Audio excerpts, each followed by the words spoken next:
इस समय देश में सबसे बड़ा घोटाला अगर कोई हो रहा है तो EWS सर्टिफिकेट बनवाने का हो रहा है। सुबह वो लोग जागते हैं तो पूरा अमीर होते हैं और अगले दिन जब उनके बच्चे की सर्टिफिकेट होती है तो सुदामा के वारिस बन जाते हैं कि एक गरीब ब्राह्मण था जिसके पास कुछ नहीं था।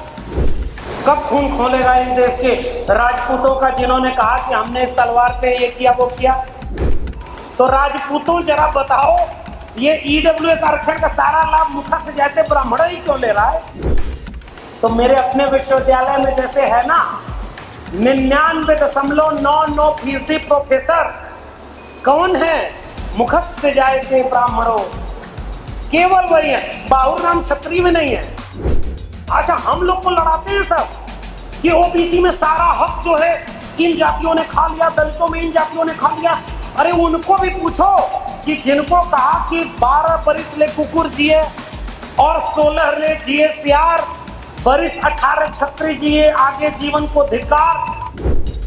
आर्यावर्ते जम्बू द्वीपे भारत खंडे में विश्व गुरु में कोई शूद्र अगर शिक्षा पाता हुआ वेदों की गलती से भी श्लोक उसके आंख कान में चला जाए तो शीशा पिघला के डाल दो। जब जाति व्यवस्था नहीं थी तो ये क्यों लिखा भाई? कोई आरक्षण वाला व्यक्ति एक गलती कर दे तो इस देश के सवर्ण घरों में ये कहानियां कही गई कि आरक्षण वाले ऐसे ही होते हैं और इस देश को लूट करके लाखों लाख करोड़ रुपए लेकर के विदेश भाग गए। अगर उसमें एक दलित पिछड़ा रहता तो पूरे देश के दलित पिछड़ों को ये बदनाम करते कि दलित पिछड़े देखकर लुटेरे होते। हमें ये कहने का वक्त है, कल भी जिन्होंने इस देश को लूटा था आज भी उनके लोग इस देश को लूट रहे हैं। वामसेब के उत्तराखंड राज्य अधिवेशन के प्रबोधन सत्र 2 में जिसका विषय है जाति आधारित जनगणना में जन भावना का दमन, जन विद्रोह के लिए आमंत्रण।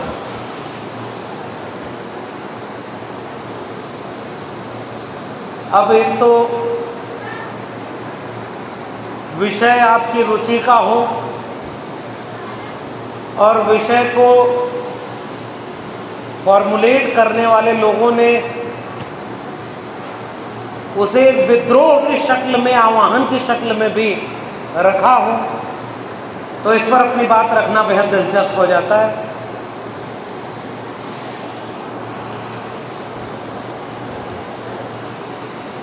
और सबसे पहले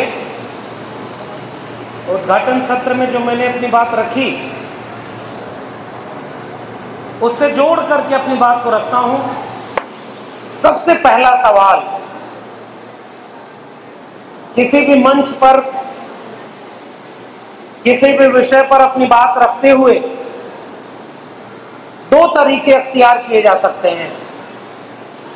एक तरीका यह है कि जितना मैंने तैयार किया है, जितना मुझे ज्ञान है, उस सब को आपके सामने रख करके बाबा ही लूट करके चले जाएं कि बहुत अच्छा बोले। और दूसरा तरीका यह है कि भले कम अच्छा बोले लेकिन जरूरी बात बोले, जिसमें अपनी भी आलोचना शामिल हो, जिसमें मुद्दा भी शामिल हो, जिसका कोई असर पड़े जाने के बाद। मुझे लगता है कि इस तरह के कार्यक्रम, और वो भी जब वामसेब के मंच पर आपको बात अपनी रखनी है, जिसका एक अनुशासन है, कैडर है और एक गंभीर बातचीत यहां पर होती है। इसलिए सबसे शुरुआत में ही एक बात कहना चाहता हूं कि कोई भी बातचीत तब तक गंभीर नहीं है जब तक वो आत्मालोचना की तरह ना हो, उसमें शिकायतें ना हो। इसलिए मैं इस पूरे पर्चे को पढ़ते हुए जो पहली शिकायत दर्ज कर रहा हूं, जिसका इशारा मैंने अपने संबोधन में शुरुआत में किया, एक बार ठहर कर सोचिए ना कि हम इस समय किस भारत में जी रहे हैं। हम उस भारत में जी रहे हैं जिसकी चिंता आपके इस पर्चे में है कि ऐसा भारत तो नहीं बनना था, लेकिन आज जो भारत बन गया है वह भारत ठीक है कि आपने भी उस पर चिंता जाहिर की है कि राष्ट्रीयकरण, राष्ट्रीय संपत्ति, राष्ट्रीय जमीनें, राष्ट्रीय कंपनियां, इन सब को प्राइवेट हाथों में बेचा जा रहा है।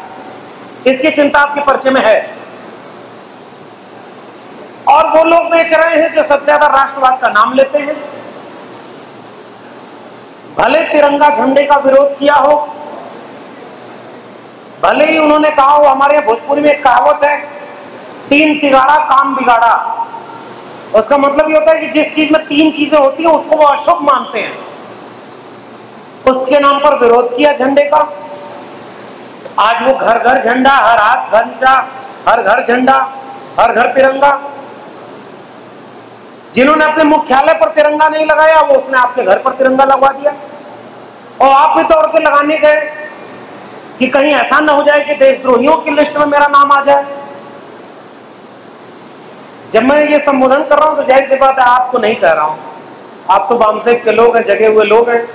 और इस मंच की एक सीमा भी है कि हम लोग को कन्विंस करना है। लेकिन फिर भी मैं कुछ बात इसलिए कर रहा हूं कि इसके जरिए बात बहुत दूर तक जाएगी। यानी हम एक ऐसे भारत में जी रहे हैं जिसमें वादा किया गया था कि वो बेच रहे हैं भारत को, मैं चैन से कैसे सो जाऊं, सौगंध मुझे इस मिट्टी की, मैं देश नहीं बिकने दूंगा। और जब सबने मिलकर उन्हें प्रधानमंत्री कुर्सी पर बिठाया तो अभी सुमित चौहान जी बोल रहे थे कि उसने ऐसी ऐसी चीजें बेच दी जो आपने कभी सोचा भी नहीं होगा। तो वो चिंता है, एक ऐसे भारत में हम अभी जी रहे हैं जिसमें बेचने को भी लाभकारी कह दिया गया है। हमारे यहाँ कहावत है, आलसी गिरने कुआं में और कहने भले है, भोजपुरी में है। इसका मतलब ये कि एक आलसी व्यक्ति कुएं में गिर गया और लोग उसे उठाने गए तो वो कहे नहीं नहीं बहुत आराम है, अब निकलने में भी मेहनत लगेगी। शायद इस देश में अब लोग उस दिशा में जा रहे हैं। इस देश में प्याज के दाम बढ़ जाने पर सरकार गिर जाती थी, अब किसी भी चीज का दाम बढ़ जाए सरकार नहीं गिर रही, उनको कॉन्फिडेंस है कि फिर वो आएंगे। ये राजनीतिक चुनौती है। लेकिन मैं सवाल जो खड़ा कर रहा हूं वो ये कि अगर हम जिस भारत में अभी जी रहे हैं उसका जिक्र अगर हमने नहीं किया कि इस देश में चुनाव आयोग किसी पार्टी के रैली के हिसाब से प्रेस कॉन्फ्रेंस करके बताए कि चुनाव कब करवाए जाएंगे, ईवीएम के घोटाले सब जग जाहिर हो जाएं, कोई निष्पक्षता ना हो, न्यायपालिका में जज आज फैसला सुनाए और कल राज्यसभा की शपथ ले, 2.5 महीने के लिए किसी जज को जज बनाया जाए, चीफ जस्टिस ऑफ इंडिया, और वो व्यक्ति वो है जो तड़ीपार, जो इस समय कोई गृह मंत्री है उसका वकील था, और 2.5 महीने के कार्यकाल में वो आते ही कहे कि गुजरात दंगे में कोई आरोपी नहीं है, कोई दोषी नहीं है, सब बरी, सारे केस खत्म। मैं एक ऐसे भारत में अभी सांस ले रहा हूं, मैं एक ऐसे भारत में सांस ले रहा हूं जहां बलात्कारियों को बेल दिया जाता है और उसके बाद फूल माला से स्वागत किया जा रहा है। अगर हम नागरिक हैं तो बताइए हमारे उनकी चिंता कहां है? इसलिए जो नहीं है वो मैं जोड़ रहा हूं। अगर हमारी चिंताओं में केवल हमारी चिंताएं शामिल हैं तो माफ करिए, दूसरे की चिंता अगर हमसे जुड़ी नहीं है और जो आज हमला हो रहा है वो आप सीधे एड्रेस नहीं कर रहे, तो जो बहुत लंबी लड़ाई जो आप लड़ना चाह रहे हैं उसको लेकर के पूरे देश को आप मोबिलाइज नहीं कर पाएंगे, मुश्किल से कर पाएंगे। उदाहरण मैं देता हूं, पहला संशोधन, हमारे पूर्व के वक्ता ने कहा कि ओबीसी की गिनती नहीं होती, ओबीसी गिनती करानी चाहिए। जाति जनगणना का अर्थ यह कतई नहीं है कि केवल ओबीसी की गिनती कराओ। मैं पलट कर कहूं कि दलित, एससी, एसटी की गिनती होती है, तुम केवल सवर्णों की गिनती करा दो तब भी इस देश में बहुत कुछ न्याय मिल जाएगा। सर, ओबीसी की गिनती का सवाल ही नहीं है। जाति जनगणना का मतलब है सबकी जनगणना, हर जाति के लोगों का पता चले कि वो कितनी संख्या में, तभी तो वो भेद खोलेगा कि 3% वाला 97% जगहों पर कैसे कब्जा किए हुए। इसलिए ये केवल ओबीसी का मामला नहीं। और सरकार में बैठे लोग जो इस समय रक्षा मंत्री हैं, कुछ दिन पहले गृह मंत्री थे, अब रक्षा मंत्री बने, पता नहीं अगली बार अग्निवीर न बन जाएं। उनको कोई नहीं जानता। इस समय देश चल रहा है केवल 2 लोगों से। 2 लोग चला रहे हैं, 2 लोगों के हाथों चलाने के लिए सब बेच रहे हैं। तो और किसी नेता का आप नाम नहीं जानते। वो व्यक्ति जो पिछली बार गृह मंत्री था 2018 में, उसने बयान दिया कि हाँ हम भी ओबीसी की गिनती कराना चाहते हैं। हमने तब भी कहा था कि नहीं, हमें ओबीसी की गिनती नहीं चाहिए, हमें टोटल कास्ट सेंसस चाहिए, जाति जनगणना। क्यों? अब क्यों हम जाति जनगणना की मांग कर रहे हैं? भाई कुछ लोग कहते हैं जाति जनगणना का नए भारत में क्या काम। बाकी वक्ता अपनी बात रखते हुए हो सकता है इतिहास की बात बताएं। मैं बहुत फौरी तौर पर इतिहास की बात बता रहा हूं। इस देश में जातियां हैं, जातियां थीं, जाति के नाम पर विशेषाधिकार था, शोषण अन्याय था, मगर जातियों की गिनती नहीं थी। जाति के नाम पर एक ऐसी स्मृति बनी हुई थी जिसमें यह था कि अगर ब्राह्मण हत्या कर दे तो कोई बात नहीं, अगर कोई और हत्या कर दे तो उसके लिए ये सजाएं होंगी जाति के हिसाब से। जो जिस काम को करेगा उसके मुताबिक उसकी जाति होगी, और जो जिसकी जाति होगी उसके मुताबिक तय होगा कि समाज में उसको इज्जत कितनी मिलेगी, उसको सम्मान और अधिकार कितना मिलेगा।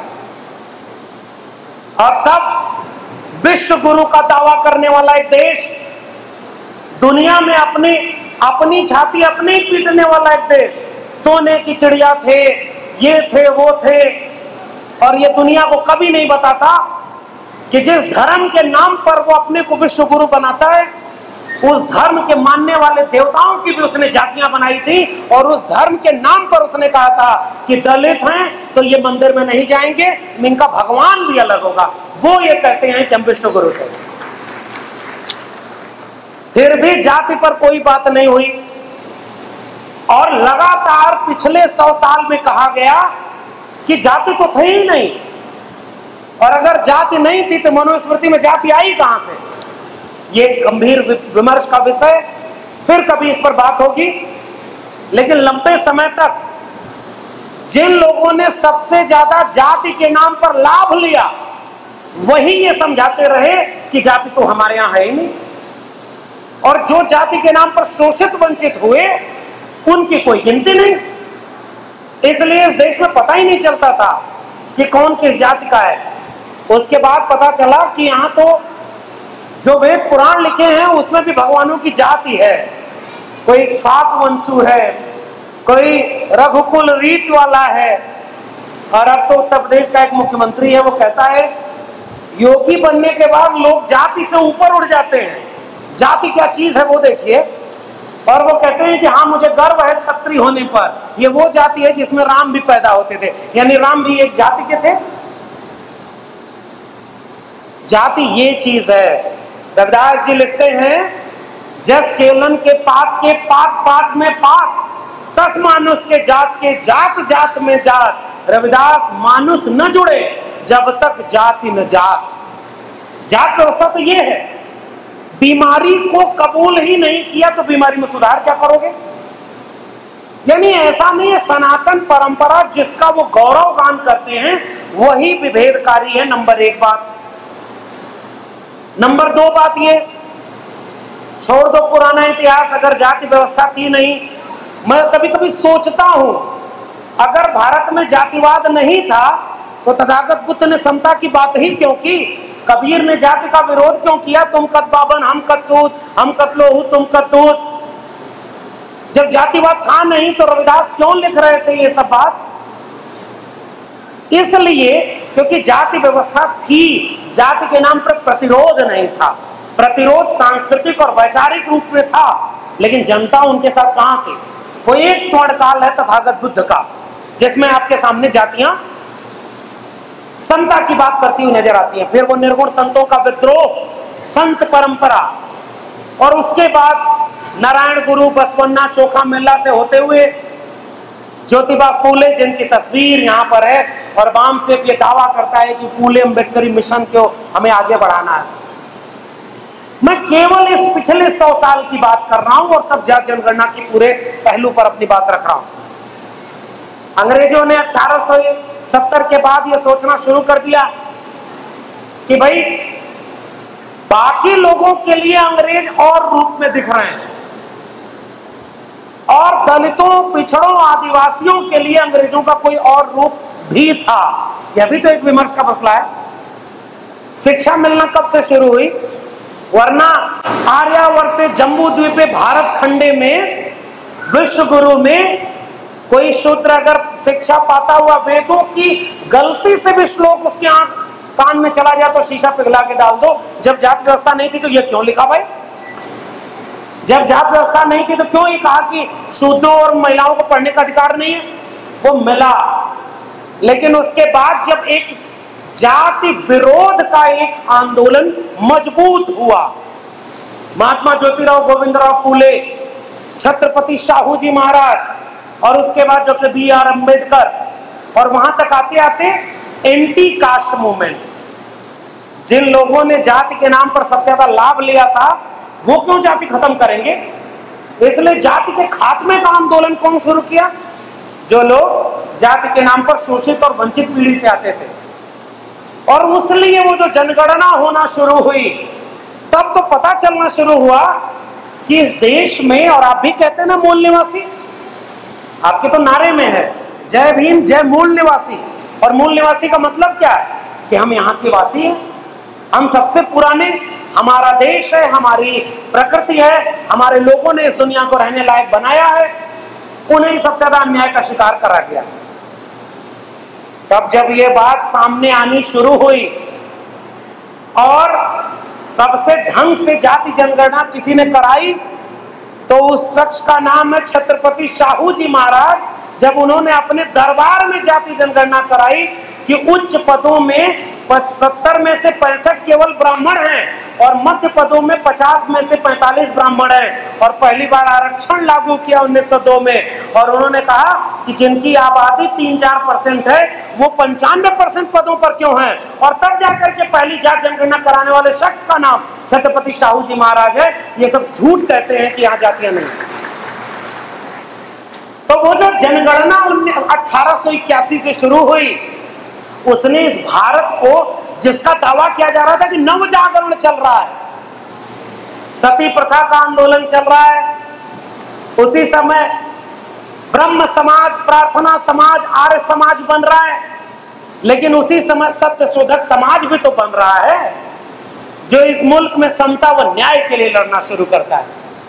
और जब ये पूरा आंदोलन मजबूत हो रहा था तब 1931 की जनगणना तक ये बात सामने आ गई कि इस देश में 15% शेड्यूल कास्ट, 7.5% शेड्यूल ट्राइब्स, आदिवासी, दलित और लगभग 52%, 50% मान लो आप, अन्य पिछड़े वर्ग के लोग शामिल हैं।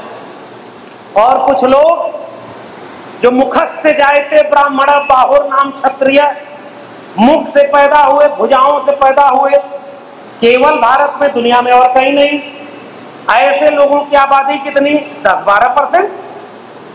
तो जब ये पता चला कि जब आप हो 10-12%, 14% भी नहीं हो और आप पूरा देश चला रहे हो, लेफ्ट राइट सेंटर सब में वही लोग भरे हैं, और उस समय ये आंदोलन कितनी तेजी से मजबूत हुआ और जिसकी परिणति ये हुई कि 1950 में जब इस मुल्क ने अपना आईन कबूल किया, इस मुल्क में भारत का संविधान बना, तो उस संविधान सभा में ये भरोसा दिया गया कि चलो तुम कहते हो कि मुल्क आजाद हो गया। एक तो बाबा साहब बार बार ये पूछते थे कि आजादी किससे, कितनी, कब, कहां। तो इसलिए चाहे जितनी आजादी मिली उसमें ये मिला कि 15% सीटें आरक्षित करो दलितों के, शेड्यूल कास्ट के लिए, 7.5% शेड्यूल ट्राइब के लिए। अगर इनकी गिनती पता नहीं होती तो क्या ये रिजर्वेशन दे पाते? दिया ना। लेकिन ओबीसी की गिनती पता नहीं है, लेकिन जाति के नाम पर वंचना का, शोषण का शिकार भी वह अन्य पिछड़ा वर्ग है।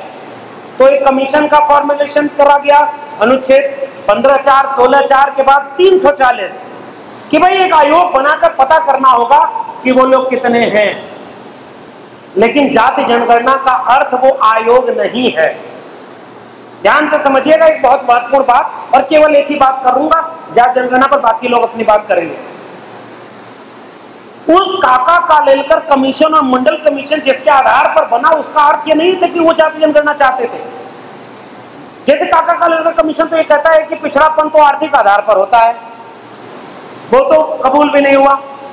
ये तो शुक्र मनाना चाहिए इस देश के ओबीसी को कि इस देश में मंडल कमीशन लागू हुआ, और मंडल ने अपनी रिपोर्ट ऐसी तैयार की कि ये जो पिछड़ापन है ये सामाजिक और शैक्षणिक आधार पर है, इसलिए ओबीसी को जो विशेष अधिकार मिलेगा वो जाति के आधार पर मिलेगा, क्योंकि सामाजिक और शैक्षणिक पिछड़ेपन का आधार जाति है। इसलिए 9 जजेस की बेंच, इंदिरा साहनी का नाम सुना, इंदिरा साहनी मामले का, उसी में तो तय हुआ। नहीं तो ओबीसी को आरक्षण देना है भाई, 80 में रिपोर्ट आ गई, लेकिन कोई आरक्षण नहीं दे रहा।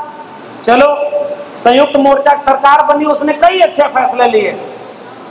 14 अप्रैल को छुट्टी, बाबा साहब को भारत रत्न, और उस समय फिर ओबीसी का ये मंडल कमीशन को लागू करने की बात करना।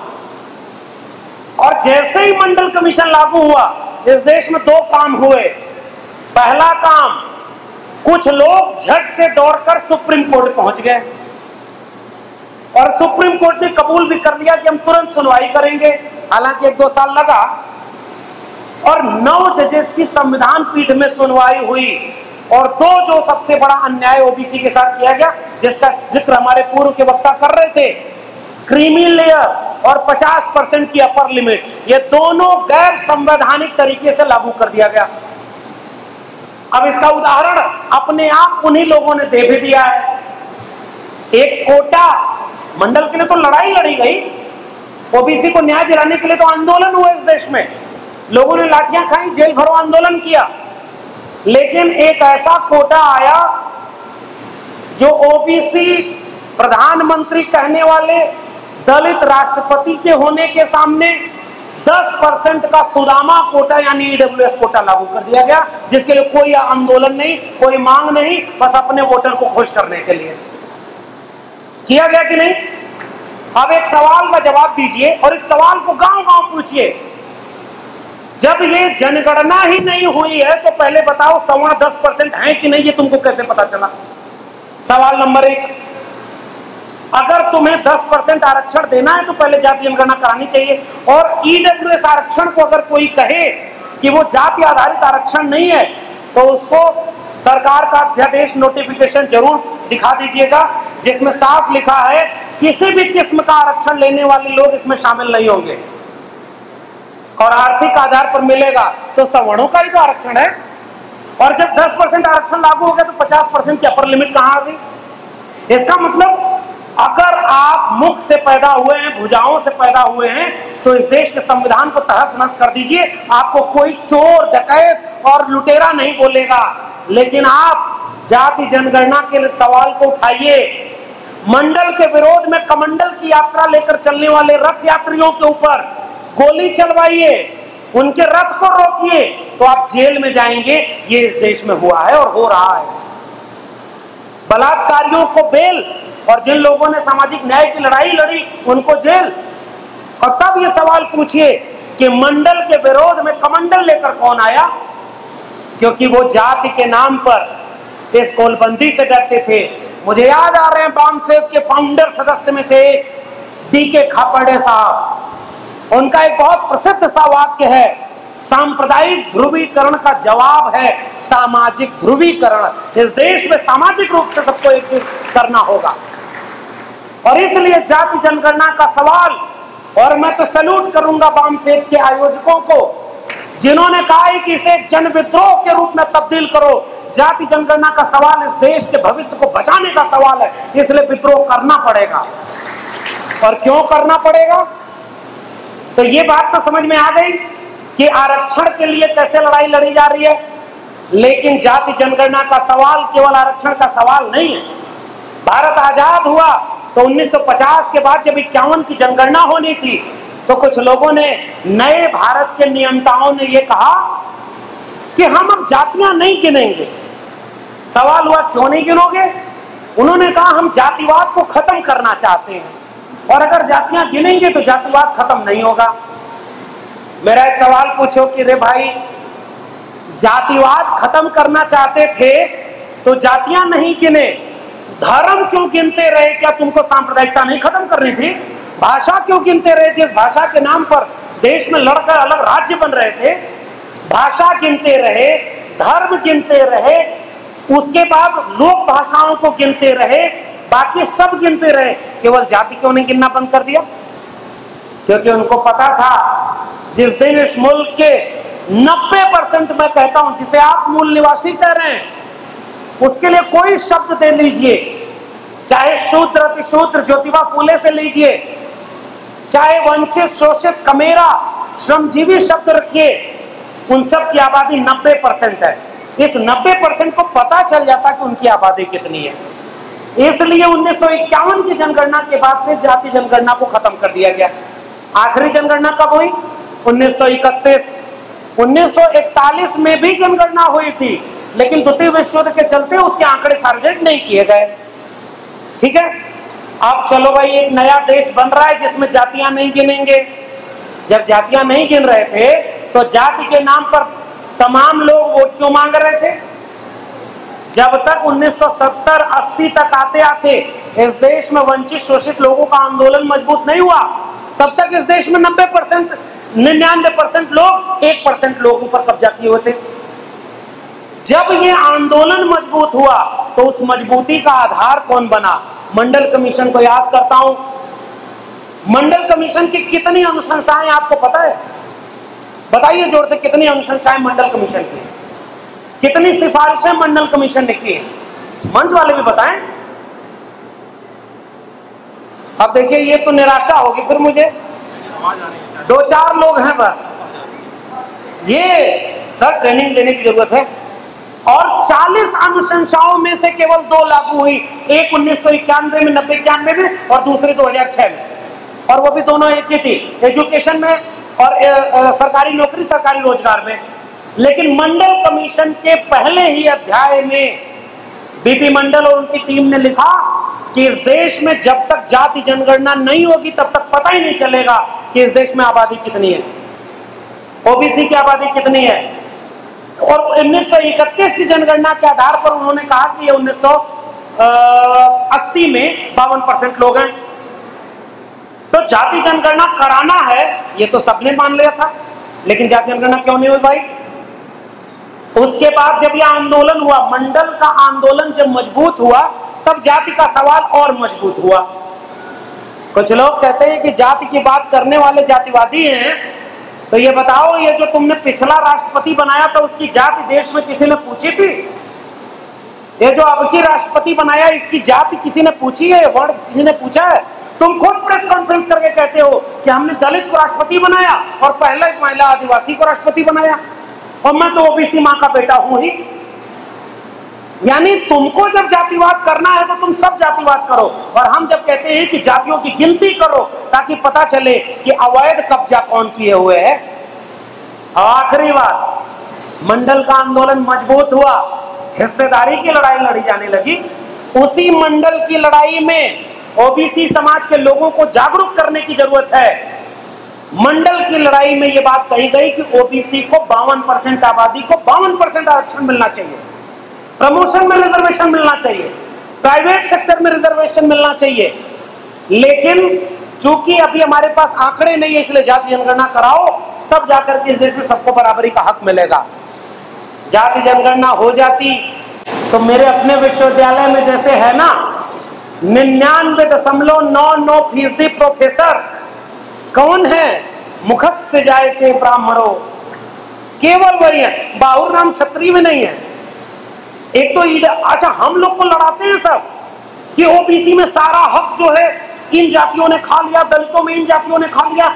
अरे उनको भी पूछो कि जिनको कहा कि 12 बरिस ले कुकुर जिए और 16 ले जिए सियार, बरिस 18 छत्री जिए, आगे जीवन को धिक्कार।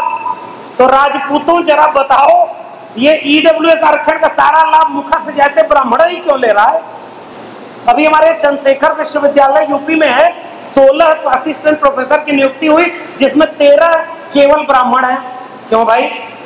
कब खून खोलेगा इस देश के राजपूतों का, जिन्होंने कहा कि हमने इस तलवार से ये किया वो किया? अरे एक तो झूठा इतिहास पढ़ाया।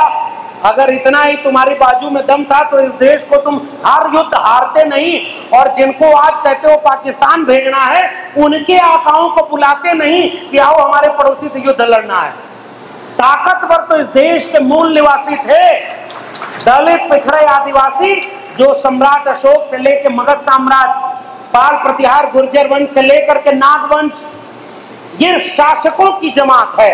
मैं अपने पूर्व के वक्ताओं से एक बात से सहमत होता हूं कि हमें अपने नौजवानों की पीढ़ी को यह नहीं समझाना है कि तुम बेचारे हो, तुम शोषित हो, वंचित हो। नहीं भाई, हम इस देश के शासक लोग हैं। ये तो बीच में कुछ टाइम पीरियड है कि हमको गुलाम बनाया गया है। जिस दिन आप अपने लोगों को अपना असली इतिहास बताएंगे, जो काम बम से कर रहा है, उस इतिहास वाला व्यक्ति फिर खोजेगा। और एक बात और, जब वो खोजेगा तो अपना हक पूछेगा कि जब ये मंडल की लड़ाई आगे बढ़ी, जब सारे लोगों की जनगणना की बात उठने लगी, तो अच्छा एक और इतिहास में जोड़ दूं, 1998 में इस देश में पहला ओबीसी प्रधानमंत्री बना था, जो अपने काम से ओबीसी था। प्रेस कॉन्फ्रेंस या चुनावी रैली में छाती पीट के नहीं बोलता था कि मैं पिछड़ी हुई मां का बेटा हूं। उस प्रधानमंत्री ने अपनी पहली कैबिनेट में जो फैसले लिए थे, उसमें एक फैसला यह था कि 2001 की जनगणना में जाति जनगणना भी कराई जाएगी। उस प्रधानमंत्री का नाम था HD देवेगौड़ा, जो समाजवादी पृष्ठभूमि से आए हुए थे। और फिर एक ऐसा व्यक्ति प्रधानमंत्री बना जिसको आजकल कुछ लिबरल लोग भी कहते हैं कि बहुत अच्छे व्यक्ति हैं अटल बिहारी वाजपेयी, बस गलत पार्टी में हैं। अरे भाई, बाबरी मस्जिद के सामने भाषण किसने दिया था कि जमीन नुकीली है, इसको समतल करना पड़ेगा? उस तरह के जहरीले भाषण देने वाले लोगों को भी इस देश में सेकुलर कहा गया, बड़ा मीठा, बड़ा सौम्य नेता कहा गया। वह व्यक्ति जब वापस प्रधानमंत्री बना तो अपनी पहली कैबिनेट मीटिंग में जो पहला फैसला लिया, उसमें देवेगौड़ा के द्वारा लिए गए फैसले को उसने पलट दिया कि 2001 में जाति जनगणना नहीं हो। यह फैसला ले लिया और उसके बाद जनगणना नहीं हुई। फिर लेकिन 2010 तक जाते आते इस देश के बहुजन लोग, कुछ लोग कहते हैं ना कि बहुत बुरा वक्त है, मैं भी कहता हूं बहुत बुरा वक्त है, मगर उतना बुरा वक्त नहीं है। हमसे ज्यादा बुरा वक्त जिन लोगों ने देखा, आज उनकी तस्वीरें भी हमको साहस देती हैं। साहब, हम लोग तो इतनी संख्या में हैं, कल्पना करके देखिए कि बाबा साहब जब कहीं मंच पर भाषण देने जाते होंगे तो क्या बहुत स्वागत होता रहा होगा। अरे आगरा में उन्हीं की जाति के लोगों को उन्हीं के खिलाफ खड़ा कर दिया गया, इतिहास जानते होंगे लोग। कहा गया बाबा साहब केवल महारों के नेता हैं। कितना झेलना पड़ा था ना उन्हें। स्कूल खोलने गए तो इनको घर से निकाल दिया, कितना झेलना पड़ा था, हत्या की कोशिश हुई। अरे हम लोग तो इतने लोग हैं, आज क्या मजाल कि वो मूर्ति भी तोड़ दे तो अगली सुबह उस शहर का चक्का जाम ना हो जाए। ये ताकत आपकी बनी है ना। तो हमारा कारवां आगे बढ़ा है। हमारे जैसे जाने कितने लोगों को मंडल कमीशन और भारत के संविधान ने यहां तक पहुंचाया है। अब आगे उस कारवां को कैसे ले जाना है, बस ये अंतिम बात कह के अपनी बात खत्म करूंगा। 2010 की जब बात हुई, संसद में बहस हुई, सारे राजनीतिक दल एक तरफ से मान गए कि 2011 की जनगणना में जाति जनगणना कराई जाएगी। यूनानिमस फैसला हुआ। तो ये जो गंगाधरी शक्तिमान है, यानी आज हम लोग कहते हैं संविधान खतरे में है। 2014 के बाद, 2014 के पहले किसकी सरकार थी? कौन था जो अगले सवा फैसला पलट देता है संसद की बहस का और कहता है कि कास्ट सेंसस हम नहीं कराएंगे, 2011 की जनगणना अलग होगी और एक अलग सर्वे कराएंगे, सामाजिक और आर्थिक सर्वे, जिसका नाम दे दिया कास्ट सोशियल इकोनॉमिकल सर्वे। वो तो उनकी सरकार नहीं थी। पहचानना पड़ेगा और हमें अपने दुश्मन को पहचान करके उनसे अपने हक के लिए लड़ना पड़ेगा। और इसलिए 2011 में भी जनगणना नहीं हुई, सर्वे कराया गया। सर्वे कितना कैसे होता है आप भी जानते हो। इस समय देश में सबसे बड़ा घोटाला अगर कोई हो रहा है तो EWS सर्टिफिकेट बनवाने का हो रहा है। सुबह वो लोग जागते हैं तो पूरा अमीर होते हैं, और अगले दिन जब उनके बच्चे की सर्टिफिकेट होती है तो सुदामा के वारिस बन जाते हैं कि एक गरीब ब्राह्मण था जिसके पास कुछ नहीं था। सबसे बड़ा घोटाला इस समय EWS की सर्टिफिकेट बनाने में हो रहा है। अगर कायदे से जांच हो जाए तो जाने कितने लोग की नौकरी चली जाएगी और जेल में जाएंगे। और वो लोग ये बात कह रहे हैं कि भाई जाति जनगणना की बजाय सर्वे कराएंगे। सर्वे कराया और 2016 में उसका आंकड़ा आया साहब। आंकड़े में क्या पता चला? पहले अरुण जेटली उस समय वित्त मंत्री थे और उन्होंने जब प्रेस कॉन्फ्रेंस करके आंकड़ा जारी किया तो पता चला इस देश के 1% लोगों के पास 73% लोगों की संपत्ति का कब्जा है, 1% 73%। अब उसके बाद देश के लोग पूछना शुरू किए कि एक और सवाल का जवाब दे दो, ये 1% लोग किस जात बिरादरी के हैं, कौन लोग हैं, किस धर्म के हैं? ये जिन मुसलमानों से तुम इस देश के हिंदुओं को खतरा बताकर कहते हो कि 80% हिंदुओं एक होकर के हमको वोट दो, जरा देखें कि उस 1% में कितने लुटेरे मुसलमान थे। मैं तो इस देश के बड़े बड़े मंचों पर जाकर दलित पिछड़े आदिवासियों से एक सवाल करता हूं, तुम्हारा आरक्षण क्या किसी मुसलमान ने छीना है क्या? तुम्हें जाति के नाम पर गालियां, बड़ जात बतियौला से छोट जात लतियौला से, आप लोग समझ रहे हैं ना? ये आपका प्रदेश है देवभूमि। अभी हमारे मित्र बात कर रहे थे, देवभूमि, देवताओं की भूमि, और सबसे ज्यादा यहाँ पर जातिगत अन्याय का भूमि ये है। यहाँ बीजेपी का एक सांसद था, मंदिर में गया तो लोग पूछने लगे दलित हो मंदिर में नहीं जा सकते। वो सब देवभूमि बनाकर किसको मूर्ख बना रहे हैं? और इसलिए मैं इस देश के दलित पिछड़े आदिवासियों से बार बार ये सवाल करता हूं, तुम्हारे देश की निजी संपत्ति को मुसलमान बेच रहा है क्या? तुम्हारे मंदिर पर हमला करने का मुसलमान आ रहा है क्या? तुम्हारा आरक्षण, तुम्हारी शिक्षा, तुम्हारा रोजगार मुसलमान छीन रहा है क्या? लेकिन आज जब मुसलमान के घर पर बुलडोजर चल रहा है तो अगर इस देश के दलितों, पिछड़ों, आदिवासियों अगर हाथ बांध कर एक मुसलमान को बचा नहीं सकते ना, तो माफ करिए, हमें भी बचाने कोई नहीं आएगा। ये कड़वी बात है। आज जब वो धर्म के नाम पर किसी को मार लेंगे तो जाति के नाम पर तो रोज हमें और आपको मार ही रहे हैं। अगर ऐसा न होता तो इस देश में कोई इंद्र मेघवाल मटका छू लेने पर मारा नहीं जाता, कोई रेहित बेमुला मारा नहीं जाता, कोई पायल तड़वी मारी नहीं जाती, कोई प्रोफेसर आत्महत्या न करता, और कोई गांव में चले जाइए बस्तियां आज भी फूंकी जा रही हैं। और वो लोग हमसे कहते हैं कि हम जातिवाद बढ़ा रहे हैं जाति जनगणना की बात करके। जब 2016 का आंकड़ा आया तो ये कहा गया कि ये जो आर्थिक सर्वे है इसके बाद सामाजिक सर्वे भी बताओ, कितने परसेंट जाति के लोगों ने कितने परसेंट जातियों का कब्जा किया है। वही व्यक्ति कह रहा है 2016 में कि अगर ये सर्वे आ गएगा तो सामाजिक सौहार्द बिगड़ जाएगा। ध्यान से समझिएगा, आखिरी बात मैं कह के जा रहा हूं, यानी इस देश के लोगों को अगर पता चल गया कि 3%, 2.5% मुखस्य जायते ब्राह्मण, 99% प्रोफेसर, 95% सरकारी नौकरी और 90% संपत्ति पर कब्जा किए हुए हैं, अपने आप वो विद्रोह खड़ा हो जाएगा जो बाम सेप अपने इस पर्चे में खड़ा करना चाह रहा है। इसलिए जाति जनगणना नहीं करा रहे। और 2016 में वो सामाजिक सर्वे का आंकड़ा नहीं जारी किया। 5000 करोड़ रुपया खर्च किया था साहब। 6000 करोड़ हो जाता तो वो आंकड़ा हो जाता कि उसका दोस्त पैसा लूटकर इस देश का लंदन भाग जाता।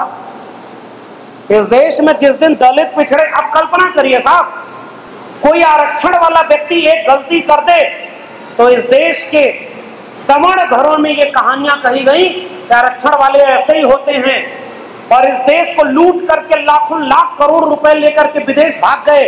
अगर उसमें एक दलित पिछड़ा रहता तो पूरे देश के दलित पिछड़ों को ये बदनाम करते कि दलित पिछड़े देखो लुटेरे होते हैं। हमें ये कहने का वक्त है, कल भी जिन्होंने इस देश को लूटा था आज भी उनके लोग इस देश को लूट रहे हैं। ये प्राइवेटाइजेशन क्या है? अंबानी अडानी किसके जाति के लोग हैं? हम भी ये चाहते हैं साहब 12 करोड़ नौकरियां कोरोना में चली जाएं और उनका प्रधानमंत्री का एक दोस्त एशिया का सबसे बड़ा और दुनिया का तीसरा अमीर व्यक्ति बन जाए। ये किसका देश चल रहा है? इसलिए जाति जनगणना का सवाल पहली बार केवल जाति का सवाल नहीं है। जाति जनगणना का सवाल आर्थिक सवाल है। आर्थिक सवाल इसलिए है क्योंकि जाति के नाम पर जिस दिन पता चलेगा कि 12% सवर्ण हैं, 98% इनके पास कब्जा है, किसका? नौकरी का। ठेका समझते हैं? इस समय हर जगह ठेके पर नौकरी हो रही है, बस खत्म कर रहा हूं। और ठेके पर नौकरी के समय कोई रिजर्वेशन नहीं। तो जो ठेका मिल रहा है, इस देश की पूंजी किसके पास है? जाति जनगणना का सवाल यह है, हर एक व्यक्ति की जाति गिनी जाएगी, हर एक व्यक्ति की शिक्षा गिनी जाएगी, हर एक व्यक्ति की जमीन गिनी जाएगी, हर एक व्यक्ति का, अरे भाई पशु पक्षी की गिनती तो कर ही रहे हो ना, कितने भेड़ बकरी हैं ये पता है, और कितने सवर्ण हैं मुखत से जाए तो वो नहीं पता है। कैसा देश है रे भाई? जाति जनगणना का अर्थ गांव गांव ये समझाने की जरूरत है साथियों। जाति में गिनने से पता चलेगा कि 100 में 90 अगर SC ST OBC पसमानदा हैं तो 100 में 90% जमीन उनके पास है कि नहीं, 100 में 90 प्रोफेसर उनके हैं कि नहीं, 100 में 90 वकील, इंजीनियर, डॉक्टर और तमाम लोग और प्राइवेट सेक्टर में नौकरी उनके पास है कि नहीं, 100 में 90% इस देश की पूंजी दलितों, पिछड़ों, आदिवासियों के पास है कि नहीं। ये पूरे भारत के निर्माण का सवाल है, जाति जनगणना का सवाल। ये केवल जाति का सवाल नहीं है साहब। इस देश में जाते जाते केवल एक सवाल, आजादी का अमृत महोत्सव मनाने वाला, 75 साल पूरे होने का जश्न मनाने वाला देश, एक बार इस बात का जवाब देना, बस्तर बकसवा के जंगल में आदिवासी अपनी जल जंगल जमीन बचाने के लिए गोली खा रहा है, वो इस देश का नागरिक नहीं है? वो कैसे हाथ उठा के तिरंगा दे? जो हक की लड़ाई लड़ रहा है उसको जेल में भेजा जा रहा है, उसको जेल में भेजा गया कि नहीं? आदिवासियों ने जब हक की लड़ाई लड़ी तो आदिवासी को गोली मारा जा रहा है या आदिवासी को जेल में डाला जा रहा है? मेरे अपने विश्वविद्यालय के प्रोफेसर हनी बाबू, बाबा साहब की विरासत से जुड़ने वाले, वैचारिक और पारिवारिक दोनों, प्रोफेसर आनंद तेलतुंबड़े 2 साल से ऊपर हो गया साहब, अभी भी जेल में हैं। हमारे हिस्से की लड़ाई वो लोग लड़ रहे हैं, हम लोग तो खाए पिए घाये लोग हैं। हम लोग, माफ करिए, मैं अपनी भी आलोचना शामिल करके कह रहा हूं, हम लोग वो लड़ाई नहीं लड़ पा रहे जितना हमें लड़ना चाहिए था। हम प्रोफेसर बन गए, हम डॉक्टर इंजीनियर बन गए, हमने अगली पीढ़ी तक ये लड़ाई नहीं पहुंचाई। और तब ये पहुंचाते हुए सवाल पूछिए, ये राष्ट्र किसका है? राष्ट्रवाद का पाठ पढ़ाने वालों, जाति अगर इस देश की सच्चाई है तो जाति जनगणना क्यों नहीं होनी चाहिए? और जाति खत्म अगर करना चाहते हो तो भी जाति जनगणना करा लो। जिस दिन सबको पता चल जाएगा कि मेरी आबादी के मुताबिक मुझे हक हुकूक मिला है, कोई भी जातिवाद करना बंद कर देगा। देखिए, सारी लड़ाई 2 ही चीज की थी। समाजवादी आंदोलनों का नारा था, 2 बातें हैं मोटी मोटी, हमें चाहिए इज्जत रोटी। इज्जत और रोटी की लड़ाई है। तो जाति जनगणना की लड़ाई आर्थिक लड़ाई है, जाति जनगणना की लड़ाई सामाजिक लड़ाई है, जाति जनगणना की लड़ाई इस राष्ट्र की लड़ाई है। इसलिए किसान विद्रोह के साथ हमारे प्रस्तावक महोदय कह रहे थे कि जब किसान आंदोलन खड़ा हो सकता है तो वैसा ही एक विद्रोह खड़ा करना है जाति के नाम पर। किसान तो समझ गए साहब कि हमारी फसलें और नस्लें बिक गई हैं, वो सड़क पर उतर गए। हमारे लोगों को अभी पता ही नहीं है। मेरे गांव में 15 साल पहले 15 लोग सरकारी नौकरी में थे और कांवड़ ढोने कोई नहीं जाता था। इस बार मेरे 15 साल बाद मेरे गांव में 15 लोग कांवड़ ढोने गए और सरकारी नौकरी वाले 0 हैं। हम यहां पहुंच गए साहब। हमारे लोग कांवड़ ढो रहे, हमारे लोग गणेश पूजा कर रहे। अरे भाई, गणेश पूजा कर रहे हो, चलो भाई सही बात है, तुम कह रहे हो गणेश, हम कह रहे हैं कि गणेश से कह दो कि इस बार गणेश जी भी वोट कर दे कि जाति जनगणना होनी चाहिए। और जिस देवी देवता की ये सब पूजा करते हैं हमारे दलित पिछड़े लोग, कांवड़ ढोने जाते हैं, एक बार उसी मंदिर में जाकर कहते हैं कि एक बार जाति जनगणना के लिए एक बयान जारी कर दो। मंदिर का देवता जिस दिन बोलने लगेगा, झूठ बोलकर पूजा करने वाले उस दिन भाग न जाए तो कहिएगा। इसलिए पाखंडवाद, अंधविश्वास में हमारी पीढ़ियों को इसीलिए फंसाया जा रहा है। शिक्षा एक तरफ बर्बाद हुई, स्कूल कॉलेज बर्बाद हो गए, जाति जनगणना हुई नहीं, आरक्षण आपका खत्म है, सब कुछ बिक गया है, और दूसरी तरफ आपको पहचान आधारित हत्या और मारा जा रहा है। 20-25 साल बाद जब इस मुल्क की आजादी का स्वर्ण काल मनाया जाएगा, 100 साल पूरे होने पर, दलितों, पिछड़ों, आदिवासियों के घरों में कहीं वो संतान न पैदा हो जाए जिनको इतिहास में पढ़ना पड़े कि एक बामसेब था, एक संविधान था, एक मंडल कमीशन था।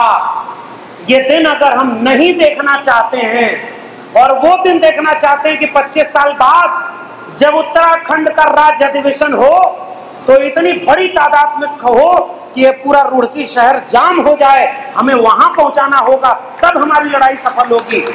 इसलिए अपनी भाषा को, अपने एजेंडे को, अपने मिशन को, और वाम सेप वाले लोगों को बहुत मुझे कुछ कहना नहीं है क्योंकि आप तो लड़ ही रहे हैं साहब। एकजुट हो जाइए, एक आध मीटिंग और बुलाइए साहब, जिसमें सारे वाम सेप वालों को एक करिए और डांट के करिए, हम लोग भी उसमें साथ खड़े होंगे। 95 साल हो गया उस आरएसएस का, वो लड़कर एक होता रहा, पूरे देश पर राज कर रहा है। हमारे लोग सब बाबा साहब की फोटो के नीचे खड़े होते हैं, लेकिन आपस में ही। और मैं बस आखिरी बात कह रहा हूं, एक वाम सेप वाले लोगों का फोन आया, कह रहे हैं आप फला वाले वाम सेप में भी जाते हो क्या? मैंने उसको डांटते हुए यही बोला कि बात सुन लो, तुम्हारे लिए संगठन का झगड़ा होगा, ईमानदारी से जिसके जहन में बाबा साहब और फूले होंगे ना, मैं हर उस मंच पर जाऊंगा, ये नहीं देखने के कौन ओरिजिनल है कौन डुप्लीकेट। लेकिन मैं तुम्हारे मंच पर भी जाके एक गुजारिश जरूर करूंगा कि साथियों बहुत बुरा वक्त है, आइए एकजुट हो जाएं, आइए मिलते हैं। दलित, पिछड़ा, आदिवासी भी तो नहीं हो रहा था, हमारे बहुत वरिष्ठ दयाराम साहब बैठे हुए हैं। ओबीसी के ऊपर आरोप लगता था कि ओबीसी एकजुट नहीं है, अरे अब बड़ा करिए दिल। अर्जक संघ से लेकर के बाबा साहब को मानने वाले, बिरसा फुले अम्बेडकर, पेरियार को मानने वाले, जगदेव बाबू रामस्वरूप वर्मा को मानने वाले अनगिनत ओबीसी आपको मिल जाएंगे। आइए थोड़ा अपनी नाक छोटी करें, दिल बड़ा करें, 25 साल का एजेंडा लेकर के चलें। जब इस मुल्क की आजादी के 100 साल पूरे होंगे तो वादा करें कि जाति जनगणना भी होगी और भारत का संविधान मंडल लागू भी होगा। आपने मुझे आमंत्रित किया, बहुत बहुत धन्यवाद। जय भीम, जय मंडल, संविधान जिंदाबाद, उल गुलाम जिंदाबाद, इनकलाब जिंदाबाद।